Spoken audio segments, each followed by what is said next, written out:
హైదరాబాద్ నగరంలో దీపావళి సందడి కనిపిస్తోంది. సిటీలో ఎక్కడ చూసినా క్రాకర్స్ షాప్స్ వెలిశాయి. పిల్లలు పెద్దలు అందరూ క్రాకర్స్ కొనుగోలు చేస్తున్నారు. పలు చోట్ల ప్రత్యేక క్రాకర్స్ స్టాల్స్ ఏర్పాటు చేశారు. నగరవాసులు ఫ్యామిలీతో పాటు స్టాల్స్ వద్దకు వెళ్లి క్రాకర్స్ కొంటున్నారు. అయితే ఈసారి క్రాకర్స్ రేట్లు బాగా పెరగడంతో సేల్స్ తగ్గాయంటున్నారు కొందరు వ్యాపారులు. గత సంవత్సరంతో పోలిస్తే ఈసారి బిజినెస్ పెద్దగా లేదంటున్నారు. మరోవైపు పూలు పండ్లు కొనుగోలు చేస్తున్నారు పబ్లిక్. దీపావళి సందర్భంగా ప్రత్యేక ప్రమిదలు కొనుగోలు చేస్తున్నారు. సిటీలో క్రాకర్స్ కొనుగోళ్లపై ఖైరతాబాద్ చింతల్ బస్తీ నుంచి మరింత సమాచారం అనిల్ అందిస్తారు. అనిల్, దీపావళి సందర్భంగా క్రాకర్స్ కొనుగోలు ఎలా ఉన్నాయి? సూర్య, దీపావళి పండుగ సందర్భంగా ఇటు రకరకాల క్రాకర్స్తో పాటు పూజకు అవసరమైనటువంటి పూలు, తర్వాత ఇంటిని డెకరేషన్ కానీ అటు షాప్లను డెకరేషన్ చేసుకోవడానికి వివిధ రకాలైనటువంటి డెకరేషన్స్ ఐటమ్స్తో పూర్తిగా ఇటు సిటీలో ఉన్నటువంటి చాలా ఏరియాలు కూడా కిటకిటలాడుతున్నాయి. ప్రజెంట్ మనం ఆ సిటీలో ఉన్నటువంటి ఒక బస్తీలో ఉన్నాము. ఇక్కడ చూడొచ్చు, ఇటు పూర్తిగా కూడా రకరకాలైనటువంటి ఆ పువ్వులు, తర్వాత క్రాకర్సు, రేపు దీపావళి సందర్భంగా వాడేటువంటి పూజకు అవసరమైనటువంటి రకరకాలైన పూలు, తర్వాత ఈ లక్ష్మీ మాతకు సంబంధించినటువంటి విగ్రహాలతో పాటు ఇక దీపావళి సందర్భం అంటే మనకి దీపావళి అంటేనే దీపోత్సవాలు, దీపాలు పెట్టి ఇంటిని కానీ షాప్స్ని కానీ సుందరంగా తీర్చిదిద్దారు. ఆ ప్రమిదలకు సంబంధించి కూడా రకరకాలైనటువంటి ప్రమిదలు, చిన్న నుంచి పెద్ద పెద్ద ప్రమిదలు కూడా ఇక్కడ ఈ మార్కెట్లో కనిపిస్తున్నాయి. ఇట్లాంటి పరిస్థితే నగరంలోని చాలా చోట్ల ఉన్నది. ఇటు మరోవైపు పూజలు చేసేటువంటి గుమ్మడికాయలు కానీ, ఇంటిని కానీ షాప్స్ని కానీ అలంకరించేటువంటి గుమ్మడికాయలు, తర్వాత ఇంటి ముందు వేసేటువంటి ముగ్గులతో పాటు ఇక ఈ దీపావళికి సంబంధించినటువంటి రకరకాలైనటువంటి ప్రమిదలు కూడా మనకి చూసాము. ఇప్పటికే పబ్లిక్ అంతా కూడా ఇక్కడికి చేరుకొని ఈ ప్రమిదలతో పాటు చిన్న నుంచి మనకి డిఫరెంట్ ప్రమిదలు కూడా ఇక్కడ అందుబాటులో ఉన్నాయి. వీటితో పాటు ఇంటికి మనకి ఏదైతే ఇప్పుడు షాప్స్ని కానీ దీపావళికి ఎక్కువగా పూజలు షాప్స్లలో, తర్వాత నూతనంగా గృహప్రవేశాలు కొన్ని ఉంటాయి. వాటికి సంబంధించినటువంటి గుమ్మడికాయలు కానీ, తర్వాత లక్ష్మీ మనకి నోములు కూడా, మన కేదారేశ్వరి వ్రతంకి సంబంధించినటువంటి ఐటమ్స్తో పాటు చాలా వరకు ఇక్కడ ఈ ఏదైతే ఈ బస్తీలో ఈ సుదూర ప్రాంతాల నుంచి, ఎందుకంటే ఇక్కడ ఎక్కువగా ఈ బస్తీలోనే దొరుకుతాయని కూడా ఇక్కడ చెప్తున్నారు. మనకి బంతిపూలతో పాటు ఇంకా క్రాకర్స్ కూడా మనకి చిన్న 100 రూపాయల నుండి దాదాపు 1000 రూపాయల వరకు ఉండేటువంటి క్రాకర్స్ కూడా ఈ బస్తీలో దొరుకుతున్నాయంటూ కూడా పబ్లిక్ మనతో పాటు చెప్పారు. మనకు చూడొచ్చు విజువల్స్లో మొత్తం కూడా ఈ వ్రతానికి సంబంధించి, మరోవైపు రేపు జరగబోయేటువంటి ఈ పండుగకు సంబంధించినటువంటి అన్ని ఐటమ్స్ ఈ యొక్క బస్తీలో దొరుకుతున్నట్టు చెప్తున్నారు. ఈ యొక్క పబ్లిక్ ఉన్నారు, మాట్లాడించే ప్రయత్నం చేద్దాం.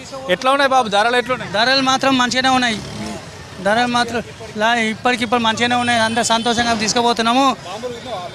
బాంబులు బి తీసుకుంటున్నాము. అన్నీ సంతోషంగా అన్నీ ఉడాయించని లేవడతాము, అన్ని సంతోషంగా చేస్తాము.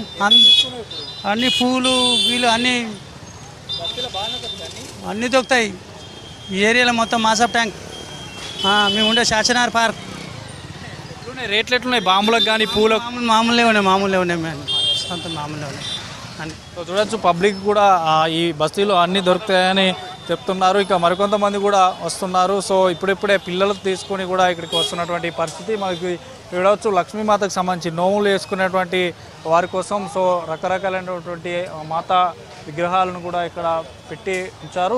ఇంకా క్రాకర్స్ కూడా మనకి చూడొచ్చు. ముందట ఇది ఎక్కువ కూడా క్రాకర్స్ కొన్ని ఏరియాలనే అనుమతించారు. ఈ బస్తీలో కొంతవరకే అనుమతించారు. మిగతా కొంత గ్రౌండ్లలో, ఓపెన్ గ్రౌండ్లో ఎక్కువగా క్రాకర్స్ పెట్టారు. కొన్ని చోట్ల ఎక్కువగా, ఎందుకంటే క్రాకర్స్ కూడా గతంతో పోలిసి ఇప్పుడు రేట్లు పెరిగాయి అంటున్నారు. కొంత డిమాండ్ కూడా తగ్గిందని కూడా చెప్తున్నారు. ఇక్కడ మాత్రం మొత్తం పూజకు అవసరమైనతో పాటు ఇంటిని కానీ షాప్స్ని కానీ డెకరేట్ చేయడానికి ఉండేటువంటి ఐటమ్స్ ఉన్నాయి. ఇక మరోవైపు పోటాపోటీగా ఇక్కడ ఈ పూల అమ్మకాలు, బంతి పూలకు సంబంధించి కొందరు ఒక ధర చెప్తే మరికొందరు ఒక ధర చెప్తున్నారు. తక్కువ ధర ఉన్న దగ్గరనే ఎక్కువగా పబ్లిక్ వస్తున్నారు. ఇక్కడ మనకు చూడొచ్చు, ఇక్కడ కొంత మిగతా షాపులతో పోలిస్తే ఇక్కడ షాప్లో కొంత తక్కువగా బంతిపూలు అమ్ముతున్నట్టు తెలుస్తుంది. దాంతో పూర్తిగా పబ్లిక్ ఇక్కడికి చేరుకున్నారు.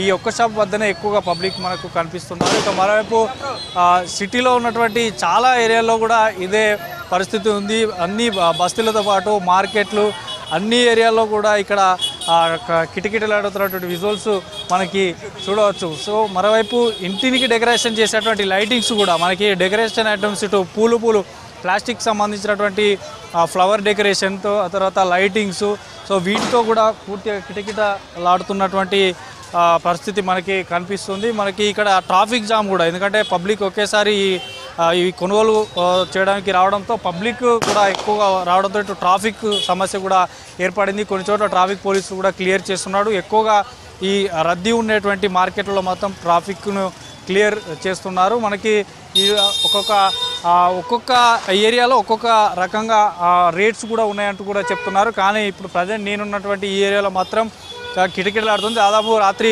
10 గంటల వరకు కూడా ఇదే పరిస్థితి ఉండేటువంటి అవకాశం ఉంది. ఇంకా రేపు పొద్దున కూడా ఇంకా సేల్స్కి సంబంధించి ఇటు పూజలకు అవసరమైనటువంటి వస్తువులతో పాటు క్రాకర్స్కి సంబంధించి కూడా ఇంకా రేట్లు పెంచేటువంటి అవకాశం ఉంటుంది. కొన్ని ఏరియాలో తక్కువ ఉంటున్నాయి, కొన్ని ఏరియాలో ఎక్కువగా ఉంటున్నాయి. సో ప్రజెంట్ ఈ ఏరియాలో మాత్రం చాలా తక్కువ ధరకే మాకు అందుబాటులో దొరుకుతున్నటువంటి విషయం మనకి కస్టమర్స్ చెప్పారు ఇందాక. సో మొత్తానికైతే దీపావళి పండుగ సందర్భంగా మార్కెట్లు అన్నీ కూడా రద్దీతో కూడుకొని ఉన్నాయి. కొన్ని చోట్ల ట్రాఫిక్ జామ్ అయినటువంటి పరిస్థితి. సో ప్రజెంట్ నేనున్న ఏరియాలో మాత్రం అంతా కూడా పబ్లిక్ అంతా కూడా నార్మల్గానే కనిపిస్తున్నారు. సో ఇదే పరిస్థితి ఈరోజు 10 గంటల వరకు కూడా ఉండేటువంటి అవకాశం ఉంది. సూర్య.